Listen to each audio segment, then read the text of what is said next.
Greetings, YouTube. Those of you that know me will not be shocked when I tell you that for the past couple of months I've been contemplating buying a machete.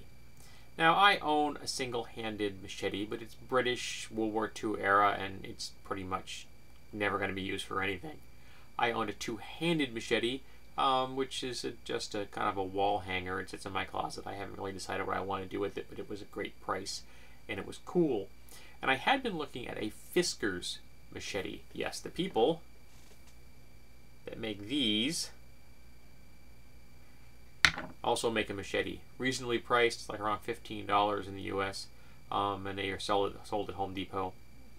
But I really couldn't justify it because, you know, it's nothing all that special. Then I stumbled upon something recently and found out that Cold Steel makes a machete based on the design of the Roman Gladius. And I couldn't help myself. So now, cue the footage of said machete. So here we have the Cold Steel Roman Gladius machete in question. It comes with a Cordura sheath that has a plastic reinforced tip, and it comes with a snap buckle at the top to hold it in place, though frankly it fits well enough into that sheath that I can't imagine it's ever just going to fall out. I would actually trust this thing to be upside down and not come out of the sheath. Now, if you can close up in here, here you go with a side view, and there's a large lanyard hole there. This is a high impact polyurethane handle. There you go. The classic kind of a leaf blade design comes to a very sharp point. It has a decent edge. It is not razor sharp, but quite sufficient for a job as either an impromptu self-defense device or as a machete. I would probably want to sharpen it if I wanted to do some cutting that wouldn't harm the plants a great deal. Now, one thing is that it has a rectangular grip, which means that it doesn't have any twist in the hand. I've held this in my hand, and there's the lanyard hold.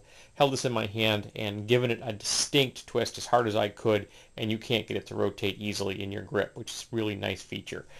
The balance point on this is approximately here, so it's got a nice heft to it. It is not overly heavy. It's got a 19-inch blade. I think it really has a nice feel. Now, I've only owned this for a few hours. I haven't had a chance to really do anything with it other than to like think, ooh, isn't this cool, and show my wife, who pretty much stopped dead in her tracks when she saw it. But not overly, too shocked by the fact that I ordered a Roman Gladius.